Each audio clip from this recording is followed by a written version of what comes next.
It's a wooden cobra.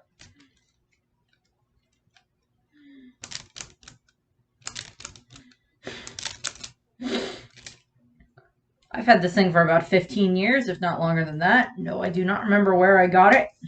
Sports a hat. Well, kind of, but it won't stay in place. Oh, no, now my hair's messed up. Oh, well. So, I was actually waiting on saving this for when I did the video where I talked about Cobra. just because I could, but I'm like, it's irrelevant right now. It's a relevant thing. So, we're going to put this over here. Cobra, are you going to stay up or are you going to fall over? Can't even really tell what it is in the background. That's fine. And then the lilies are back. The lilies are back. And I have a peacock. Because Vivi, of course, has her peacock slashers, although we don't get to see her use them. We have not gotten to see her use them for years. Hopefully we get to see her use them again eventually. So, that. Also, I think that they had peacocks in ancient Egypt, and I think that they were something that they used at times. Don't quote me on that. I don't remember, but I also wouldn't be surprised if that was like, you know, Vivi uses peacock slashers because of whatever reason. So, One Piece chapter 1085, The Death of Nefeltari Cobra. So pretty much the entire chapter takes place, well, the entire chapter does take place at Marie Joie. So first off, the cover page is adorable. It is Frankie. It's a fan request. It's Frankie encouraging a bunch of newly hatched baby turtles to make their way to the ocean, to the sea. And I love it. It's just like Frankie bawling his eyes out while he has a sign that says departure that way for all the baby turtles. And I just noticed as he's sitting on top of like a giant crab that probably was trying to eat the baby turtles. And he's like, not on my watch, and like smashed it down and like sits and cries and like salutes them as they're going into the ocean. So I'm like, yeah, that's something Frankie would do. That is exceedingly something that Frankie would do. Also, it puts Frankie in the Turtle Helpers Club along with Disney characters I love of Stitch and Moana. Because both in their respective movies, they both help turtles make their way to the seashore via, you know, helpful issues. So happy thing. Not so happy thing happening now. Into the actual chapter.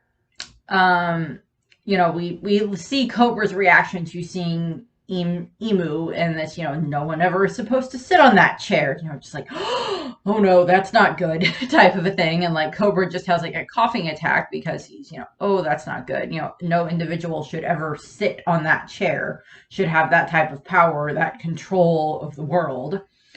And we get a few more lines from Emu. So he refers to himself as Mu or Mew, M-U. I don't know the exact pronunciation of that, but it's probably along the lines of like possibly like the royal we in regards to like, you know, how that works, or as into like maybe not referring to himself in like the third person, but you know, something along those lines. It's just how Emu refers to himself. And it's just like Mu shall address two of the point being discussed, and thou must answer a single question in return, Cobra. I do think it says, according to the translation on the side, it says that the Mu is regards into like a void or a dream is, I think, like two ways that it's stated that it can be like kind of translated a little bit. So void would kind of make sense in regards to like the void century. That would make perfect sense there. I don't know exactly about the dream part, but you know, we'll see. You know, Emu's still sitting up on top of the throne, so it's just like This room probably has exceedingly good acoustics, if anything. Cobra's coughing. He's like, "Who are you?" And he's like, so Cobra confirms something. He was like, "I've heard the name Emu before. It could be a coincidence, but one of the first 20 was called Emu. Was also called that. So I'm assuming. Well, obviously, this is a reference back to the original 20 monarchs, kings, rulers, however you want to define it, that were the founders of the world government. Um, so I'm kind of thinking this means that either in the Alabasta history there is something written that has like the names of a bunch of the different families or the kings at the time that were the ones that were the founders, or that was part of maybe the letter that Lily had sent back to her brother and then was passed down. Something along those lines wouldn't be surprising, since Alabasta seemed to be the only country where, like, the royal family did not leave and go to Marijois.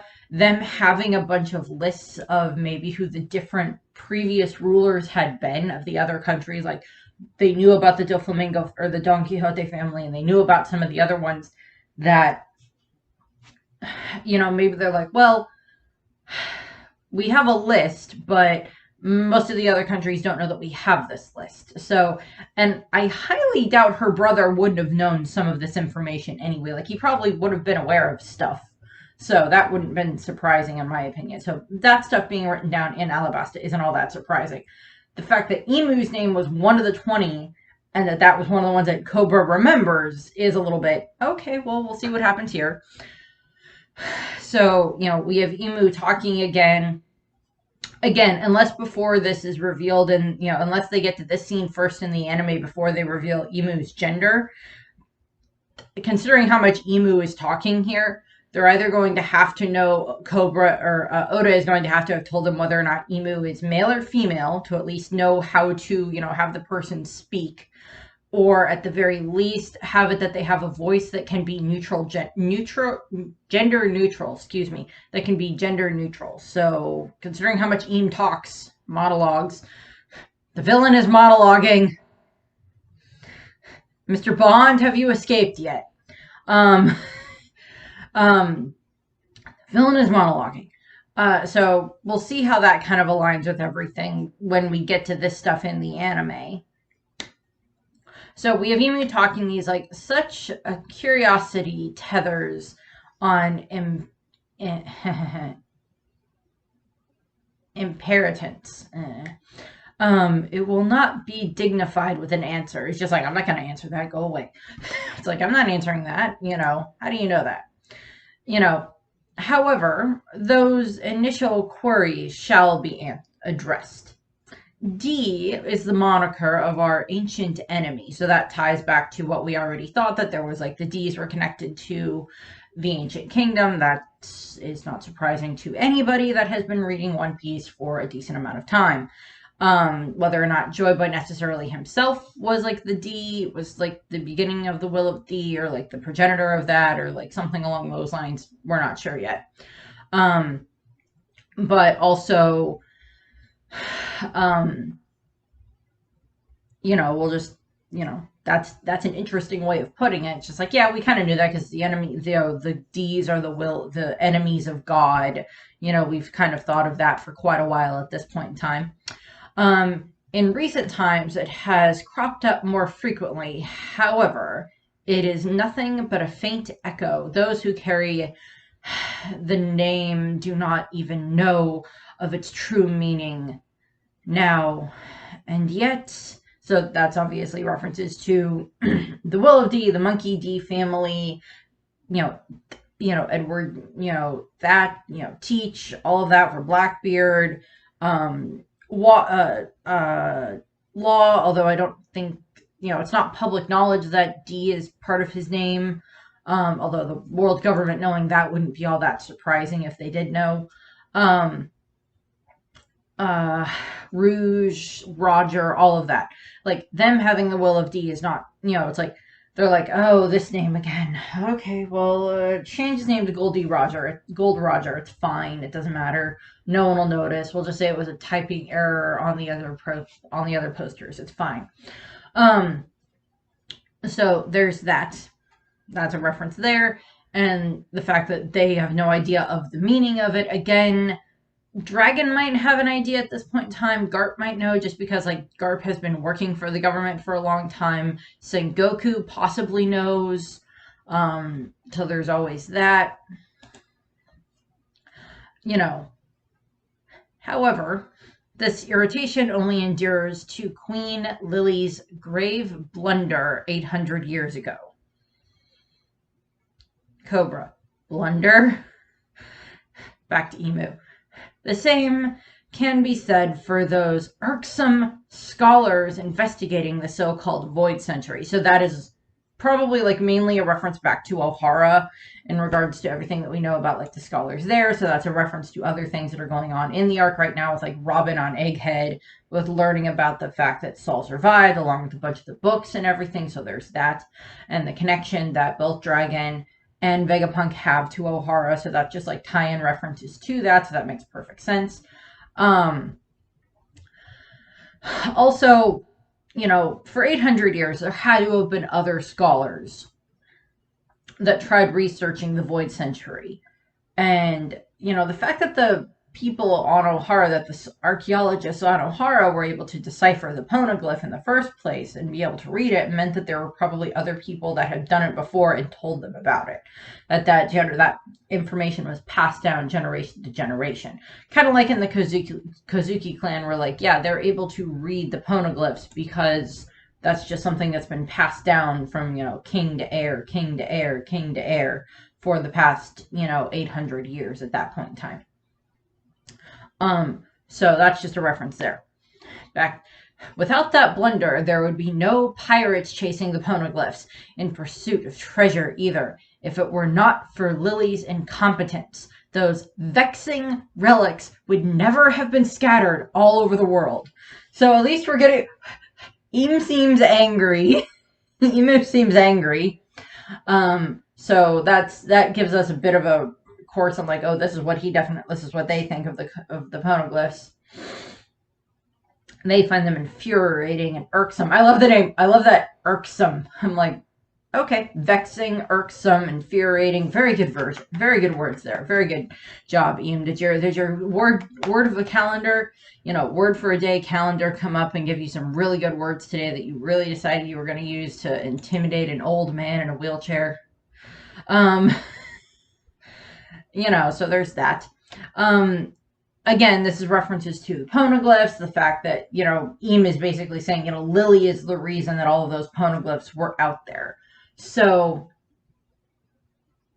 you know, thing that popped into my head that's probably something that'll get pointed out later at some point in time is when Lily left the world government, when she left Marie-Joie all those years ago, was one of the reasons she failed to make it back to Alabasta because she had these poneglyphs she had to get to places. Because we don't know how all of the poneglyphs ended up in the different places. Because there's 2 in Wano, although I think Kaido brought one of them to... No, Kaido wouldn't have brought one of them to Wano. There's 2 in Wano. There's the several that Big Mom had, but she found those and brought them to her. There's the letter and the original road poneglyph that were down at, down in Fishman Island. But again, those were there already. Those were given to them by Joy Boy's allies. There's the one that was in Shandora that is now, up on Skypiea. There's the one that's in Alabasta. So at some point in time, one of those poneglyphs was taken to Alabasta. There's the one that was on Ohara, which we don't know how long that one's been there. There was the other one that Robin found at some point in time while she was roaming around. And then there's the one that's on Zo, the road poneglyph that's on Zo. So I think those are all of them. Did I miss any? I think that's all the poneglyphs that we know of, that we know where they are. And at some point in time, those had to have been distributed to where those different countries were, because they were made in Wano. They were made by the Kozuki clan in Wano and then distributed. So, and those things don't seem all that easy to move. I mean, if you have like a giant that can help you move them, particularly like ancient giants at that point in time. Maybe they were allies. Maybe they helped move the different poneglyphs to the different areas where they're supposed to be now for people to find and everything. So there's all that concept. So was Lily in charge of that? Was that like something she took on herself as like, I guess maybe like a form of like penance for the fact that she had sided with the world government, and that now she's like, no, I can't allow this to happen. And then she passes, finds a way to get the poneglyphs and then sends them off to the different countries. Like, did she distribute all the ones that were on like the grand line, the paradise side of the new world, as opposed to the ones that were on the other side, and then a different family or someone else from Joy Boy's group was entitled or entrusted with, putting, finding places to put the other ones. Also, all the ones that are on Big Mom's Island, beyond the one that Jimbei gave her that he found in his, seafaring adventure one, we don't know where the rest of those ones were. We don't know where they were when Big Mom originally found them or when they were given to her. So we have Imu being angry, Cobra being confused, like, oh no, that's not good. And I think it's still Imu talking. The release of the poneglyphs was the worst possible outcome for us. So one must wonder whether it was truly a mistake or if it was actually part of some larger plan. Again, this is moving into the whole fact of like, okay, was there a plan? Like after Joy Boy's fall, like before he had fallen, did he come up with this plan of like, I can't beat the world government at this point in time. They're just too strong. I can't beat these 20 kings. I'm just, they're just too strong. And even with my sun god Nika powers and even with my crew, we can't do it. So, Kuzuki clan, please make these poneglyphs now and then, put, locations on them for where the kingdom was, and then, we'll send them out. We'll find a way to distribute them. Was that just like this, like, last ditch effort plan, more of a planned out plan type of a thing? Probably not like a Machiavellian level planning, but like something along those lines possibly may have been involved. And then, of course, we still see Cobra looking very shocked, and then all the Gorosei pull out guns and point them at Cobra. So, yeah, there's that. They're all just like, and point. He's like, yeah, I'm not getting out of here, am I? Basically, but he's like, still, Imu, the truth undoubtedly lies in the letter Lily left. So, pray tell, was it a deliberate choice to only refer to her as Queen Lily of the House Nefeltari? Go ahead and divulge the full name on her letter as written. So we're cutting back to Cobra, and he's just like, yeah, no, they've got me. I suppose there really is no chance I'm leaving this room alive. Well, yeah, that chance left a while ago. He even like states us, I take it there's no way I'm leaving this room. Like no answer I would give you would satisfy you enough to let me leave. And then we have the one that's the one with the very bushy mustache and the bald head. He's just like, yeah, no, your fate was decided the moment you saw the great Imu. Again, Cobra is just like internal thing of like, yeah, I know that the world's greatest taboo has been broken, so that's not good. Yeah, with nobody will sit on the empty throne. Somebody sat on the empty throne. Yeah, that whole fun bit. So, and then we also have Sabo, who has made his way into the throne room and is like listening off to the side. I keep clicking on stuff because the ads keep popping up on the page and I can't make them go away. So we have Sabo off to the side, and he's like, what is going on here? He's like, the atmosphere feels like something, like, feels a little sinister. What's going on? And then we have Cobra talking again. He's like, the truth is, the letter from Alabasta's ruler. Oh, for the God's sake. Why do the ads keep popping up? Stop that. From the ruler all those 8 centuries ago was signed Queen Nefeltari D. Lily. And then, like, Cobra just says it, and then we just see Eve's eyes go,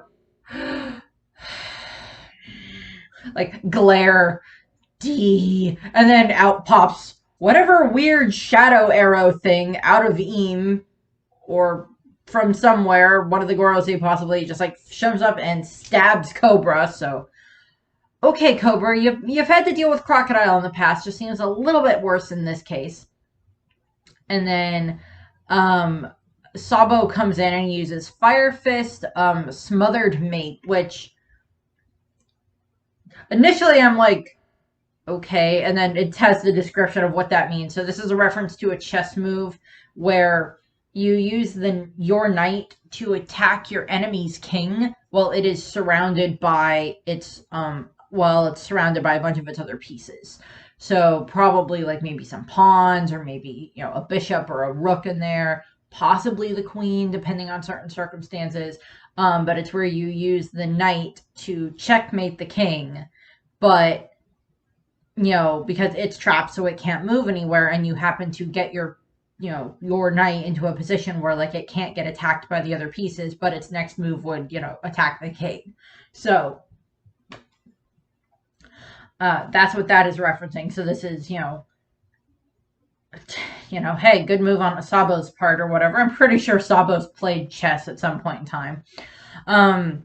So the Emu angry. Where did this come from? This one come from in regards to Sabo.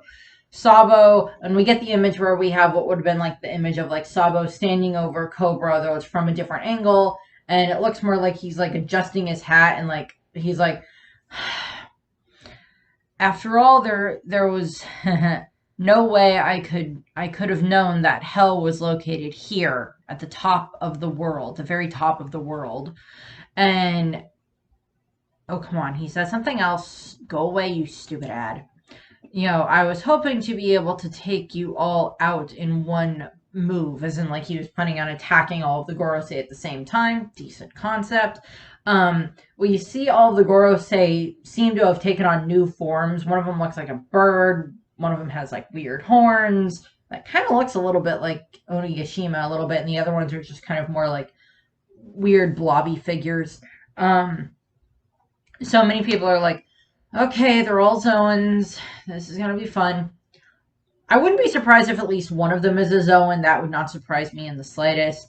We don't really need more Zoans at the moment. Although, depending on how Oda handles it, wouldn't be surprising. But the other thing is that we literally just found out in the last several chapters that Karasu's devil fruit is a Logia. And he uses it to turn his soot into crows for him to use to attack. And, look back at Magellan. He uses, his poison to make his poison Hydra.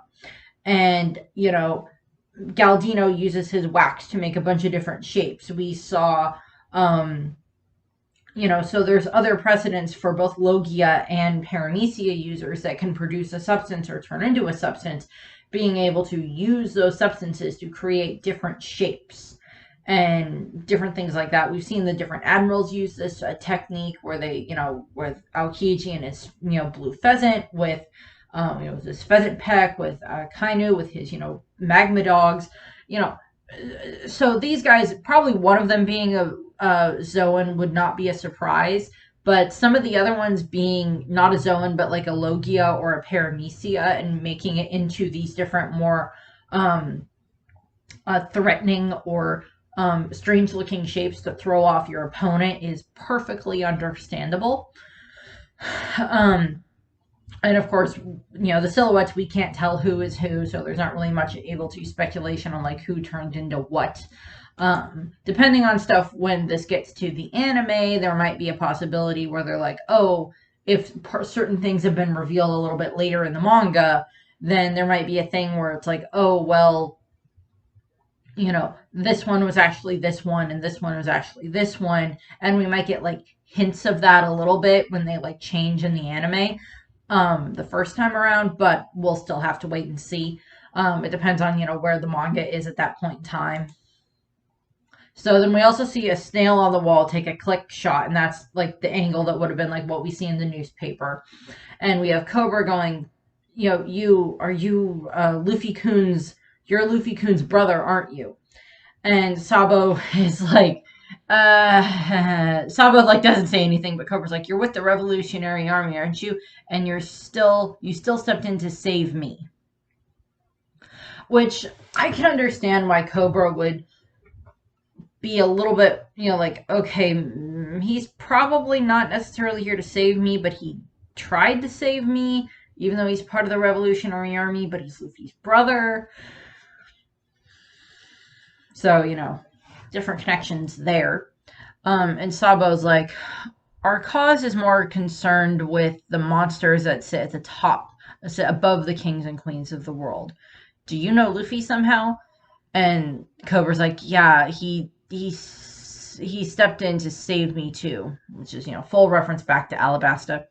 Also, Cobra did, help Luffy get out of the ruins and everything. He helped drag Luffy out of the ruins and brought him back to the Straw Hat, so there is that. Um, yeah, Sabo, yeah, that sounds like something he would do. So we see Sabo pick up Cobra and he's carrying him over his shoulder while he's trying to run, which we already knew that Sabo was pretty strong anyway. And Cobra's like, leave me, I'm dead weight. And he's just like, you have a better chance of escaping on your own.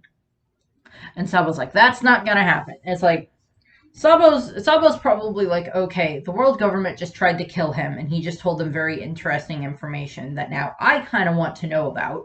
However much Sabo would have heard previously in the conversation is a little bit left up for debate. And so he's, also, if Luffy saved him, that also automatically makes it that Sabo's like, okay, Luffy helped save you before. You're probably a good guy, and I'm going to try to do what I can to save you now. So there's that. So that's type of a thing. Does kind of add a little bit more of like the cold shoulder that Sabo said about Cobra. But given what else we're going to see in a moment, I'm not going to be, Sabo saying that same thing might be a little bit of like him trying to be like, yeah, I wasn't able to save Cobra, but, if certain things can be brought about because of what happened, because of it appears that I was the reason that Cobra died, then, and technically he is, given what we're going to see, but it was more Cobra's choice. So they're running and everything, and Cobra's like, there's something I've come to understand, and if you die here, we'll be in trouble, because I need you to deliver a message to Luffy-kun and Vivi. You want me to tell them something. So Cobra looks at him and he's like, tell them we share the moniker of D. Sabo, what? Type of a thing. And Sabo's like, Cobra's like, I finally know the path Alabasta must follow. And then we get this flashback to where we have Sabo and Luffy and Ace as kids, and it's just like, so you both have D in your name. Is that just a coincidence or something? And they're like, I guess, or whatever. Who cares? A name is a name. And I think it's Ace is like, well, do you want a D in your name, Sabo? Sabo, what? You can be Sad D Sa D Bo.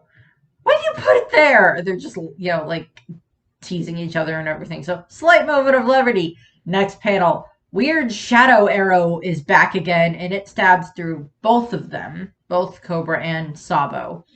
Which, yeah, it's definitely going to cause a lot of pain, because at that point in time, by the way, this attack being coded in hockey, even though we can't necessarily tell, would make perfect sense, so that's why it would probably be able to cause damage to Sabo, even though he is a Logia.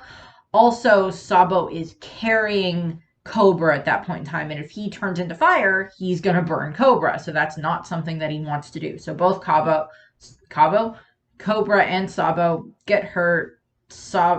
Cobra looks like he kind of gets dragged back a little bit, and he's still coughing, and he says the poneglyphs, and it sounds like he's like saying more of like what was written in the letter, and he's like shouting it at Sabo. Part of it is blocked out by the roar coming from one of the other Gorosei that are attacking them, and then it comes out with fly the flag that heralds the world's eternal dawn, Nefeltari D. Lily. I'm counting on you, Sabo-kun. How do you know his name? It's like, okay, whatever.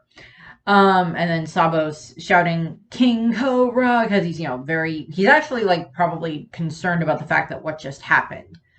And then he's like, probably like Cobra's last thoughts are like, you must live on. It's like you have to get this information to Vivi, to Luffy, because they are the ones that can help carry this on into the future. So I'm going to point this out. I'm pretty sure a lot of other people are going to point it out as well. The flag that, heralds the new dawn, however you want to put that, the flag that heralds the world's eternal, eventual dawn. Sun pirates. Jimbei, Aladdin, Fisher Tiger, all of them. The sun pirate symbol is a sun. That is the flag. That is a sun. And, that's the mark that Fisher Tiger came up with.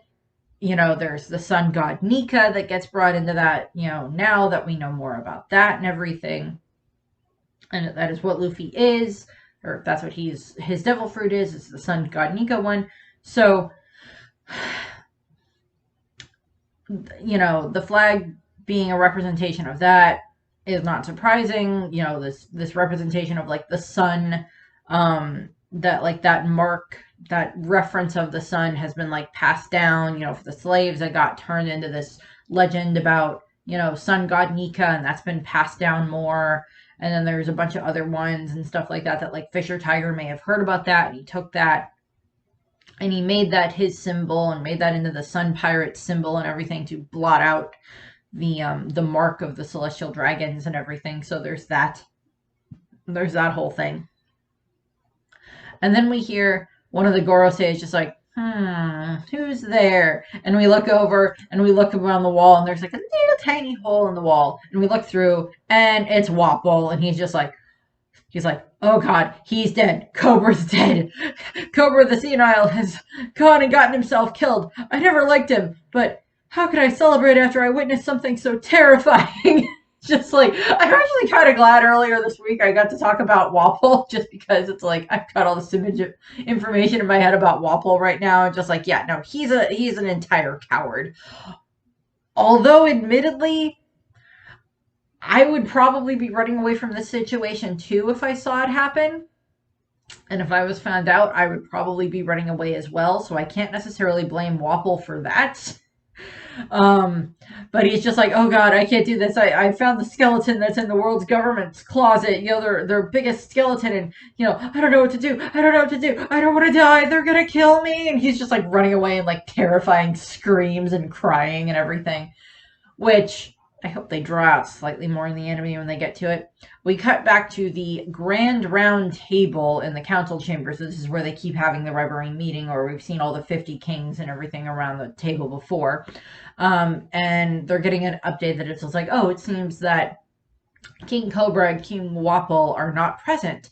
We just received word that the two of them will not be attending, and that we are to proceed without them. So, this is like, we cut back to, I think it's King Hamburger, who is I don't remember the name of the country he's from, but it's like the Hollywood, whatever. It's like a reference to America, because he looks like Uncle Sam and Abraham Lincoln. And he's just like, perhaps King Cobra's impassioned speech drained him, and one of the other kings laughs, and maybe he's considered his job done here now that the dissolution of the warlords has been approved. And then we cut over to where we see both Riku and Neptune. Because they've both had, well, Riku definitely had a positive interaction with Cobra, and the fact that they both stood up and talked about what had happened with the warlords and everything. And then we have, and then we have Neptune there because, he kind of saw, Vivi tried to stand up for, Shirahoshi. He saw that and everything. So him seeing a bunch of this stuff, him already having like a bit of like a positive opinion of Cobra and his family is not surprising in the least. So we hear that they're, so we just like see both of them like, and then we have like continuing conversation of like, let us move to the remaining matters of agenda. And now then, concerning the coalition of the 4 northern kingdoms calling for independence. I don't know exactly what that's referencing to, although with it being something that would involve the Germa, that would not be surprising. So then we cut back to where we have where we see Shirahoshi and her brothers, and they're just like, the conference is almost over. So let's go head back to the Red Port so we can leave as soon as it's done. So those celestial dragon dunces won't be able to interfere with you. And she's just like, oh, okay. And she's like, I was hoping to say goodbye to Princess Phoebe. I wonder where she went. And then we cut to Phoebe tied to a chair. And she's just like, what is the big idea of this? You better untie me. Whose orders are you following? I'll tell the whole world about this. And she's just in one of the guest rooms in Castle Pangea, and we cut to where we see Jabra and Khalifa, and they both get the titles for being CPI Jazeera agents, so that's fine. Pretty much confirms that. We see, I think we see Kumadori and Bluino in the background, and then that just means that Fukuro is probably there as well. Lucci had been interacting with Vivi in the previous chapter, so maybe he's the one that grabbed her or something. We're not sure, but we just have Jabra is teasing her. Hey, easy there. You're being too forward. Got to play your cards close to your vest if you want to want a shot at being free now. Free, You're one feisty chick. And Khalifa is just like, I'm afraid no one's going to help you, Princess. Once your disappearance is made known, you'll probably live the rest of your life like a pet. Obviously, this is reference to the fact of, previously we saw that, Charlos was trying to capture a princess of a kingdom that is part of the world government. And the only one that stopped him, the only social dragon that tried to stop him was Milzigard. And then, he tried it again, and he got his head concaved in and turned into an accordion. Please, dear God, I hope they use the accordion, the sound effect in the anime. That would be hilarious. And just so perfect because he's an idiot. And so we see several of the other CPI Jazeera agents, the former CP9 agents. They're sitting there and talking, and of course we see them in their white outfits. And Vivi's like, oh, is Shirahoshi all right? Seriously? Now's not the time to be worried about others, little miss. We received word that more trouble broke out around her earlier, but she apparently came out of the ordeal unscathed. And Vivi is, of course, like, oh, good, that's good. So again, this is just showing Vivi's character, that she's more worried about Shirahoshi being hurt than herself. She's like, okay, well, Shirahoshi's okay. That's good. And then we have Jabra going like, yeah, those punks ended up assaulting the celestial dragon that were trying to kidnap the mermaid princess, boldly proclaimed their victory, giving their names and everything. And the guests in the courtyard were stunned. Just like, we're members of the Straw Hat Fleet. So we see Leo sigh, and that's just adorable. So we're getting updates on certain things of how conclusions ran in different areas of Marijuana, different things happened. Meanwhile, at the home of the gods, Fujitora's actions helped the Revolutionary Army free the slaves, and that obviously made Ryokogu very, very angry. It pissed him off, so they went at it. So again, Fujitora, again, that is perfectly within Fujitora's character to be like, okay, well, I'm going to let the slaves escape with the Revolutionary Army. And he's already been reprimanded by Akainu, so there's not really much else Akainu can do, because at this point in time, them trying to get rid of one of their new admirals is probably not the best idea. And Jabra's just like, yeah, what's the deal with this year's reverie? There's so much going on, and Vivi's just thinking, and she's just like a pet, give me a break. Looks like I'm going to have to do something about this. And then we hear this, noise coming through. And she's just like, huh? And she looks over, and burst through the wall is Wapol. She's like, and he's screaming. He's eating his way through the walls as he's trying to escape, which is his munch fruit. And he's just like, spare me, I didn't see a thing. And he's just running through it. And Vivi is just like, oh, well, here's my chance. And she ends up, I don't know if she manages to cut her way out of the chair. She maybe has her peacock slashers on her, and she was able to use them to cut her, or she had a knife and she cut the ropes on the chair or whatever, or she timed it right and Wapol ate part of the rope or ate part of the chair. Now she's free, one of the two, I don't know. But she got out of the chair, and she is now hanging on the back of Wapol, and Wapol is just running, and the CP9 agents are like, or the CP agents are just like, huh, what was that about? Wait, where'd she go? And then we see Cinderella, and she's just like, oh, darling, there you are. I was looking for you. Where the devil have you been? And then he's just like, and she's just like, and who is that young lady with you? You just see Wapol is just running at full speed still, and Vivi is just kind of like hanging on his shoulder. And she's like, "Hey, Wapol, how much further are you gonna go?" And he's all like, "As far as it takes. I'll run to the end of the world, end of the world if I have to." And she's like, "Sounds good to me. Let's go." And we just see Cinderella's just like, "Oh no! Don't tell me you're running away with the mistress." God. Please, please, please, dear God, let there please, please, please, dear God, let there be soap opera overreaction happening when they animate this scene from Cinderella. Please, I want that to happen because that would make perfect sense. That would make perfect sense and be so freaking entertaining. So entertaining to watch that.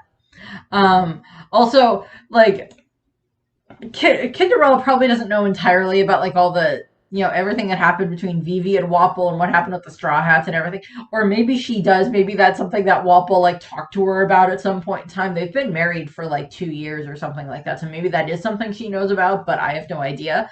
But I find it exceedingly funny that it's just like, 2 reveries ago, I went over this in the Wapol video, and I'll go over it again in the Vivi and the Cobra and such videos and the Dalton videos when I do them.